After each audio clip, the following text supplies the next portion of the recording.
So Apple को आए हुए काफ़ी टाइम हो गया और इंडिया के अंदर भी आए हुए काफ़ी ज़्यादा टाइम हो गया इस ब्रांड को।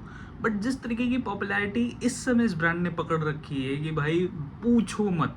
Like people are buying phone from international markets, cheap market, second hand market, कुछ भी मिल रहा है। एंड सबसे ज़्यादा उनमें से पॉपुलर है सेकेंड हैंड आईफोन की सेल्स और परचेज, और वो भी डीलर्स के थ्रू नहीं, मोस्टली है पीयर टू पीयर वाली, लाइक OLX पे लोग खरीदते हैं।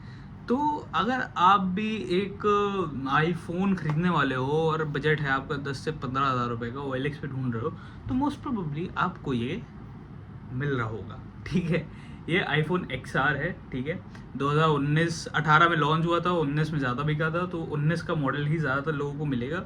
एंड ये फिनोमिनल डिवाइस है, जिस तरीके का मतलब फ़ोन है ये, अब यू कांट एक्सपेक्ट मच। ठीक है, एक तो तुम 10-15 हज़ार रुपये खर्चने वाले हो एक आईफोन के ऊपर, but point is it really relevant to spend 15,000 rupees up to 15,000 rupees on this device, और you should buy a new Android phone.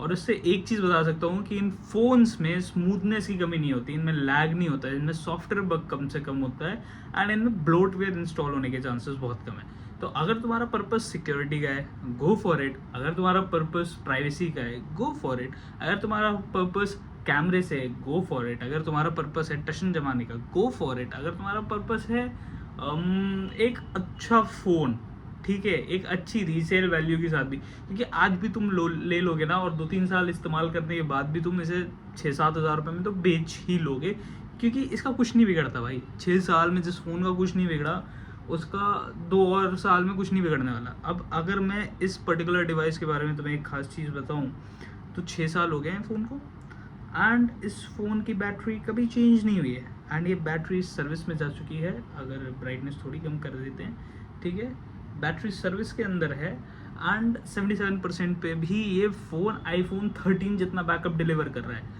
मतलब I was pretty much shocked कि मेरा आईफोन 13 कम चल रहा है compare to this iPhone XR, जो कि मेरे 13 से पुराना है और इसकी बैटरी सर्विस में जा चुकी है। बहरहाल मेरा आईफोन 13 82% बैटरी हेल्थ के साथ है।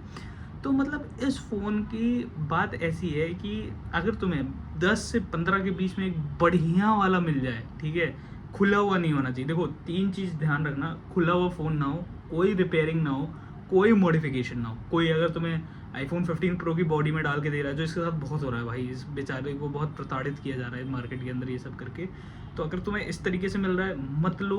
अगर कोई भी पार्ट चेंज है, अननोन पार्ट की तुम्हें नोटिफिकेशन आ गई सेटिंग्स के अंदर, मत उठाना वो फ़ोन, भले ही वो सेलर कितना भी कहते हैं कि भाई नहीं जेन्युइन है, जेन्युइन है, जेन्युइन, मत उठाना। ठीक है, और कहीं से भी तुम देखना ना, जब स्क्रूज वगैरह चेक करना तो देखना स्क्रैचेस वगैरह कम से कम हो इधर की साइड, दैट रिफ्लेक्ट्स कि फ़ोन पे काम कम हुआ है या काम हुआ ही नहीं है। तो उन कुछ चीज़ों से तुम पता कर सकोगे। और बेजल में, स्क्रीन में और बॉडी के बीच में जो थिकनेस है और जो अलाइनमेंट है, उससे भी तुम्हें समझ आ जाएगा कि तुम्हारा फ़ोन कभी रिपेयर हुआ था या नहीं।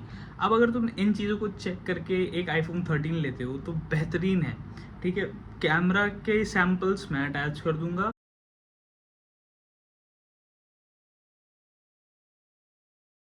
वीडियो का एक सैंपल ये रहा।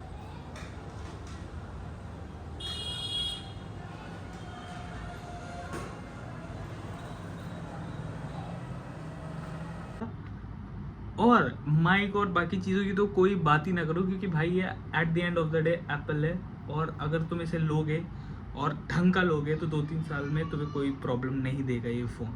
तो ऑल द वेरी बेस्ट अगर तुम ये फ़ोन खरीदने वाले हो।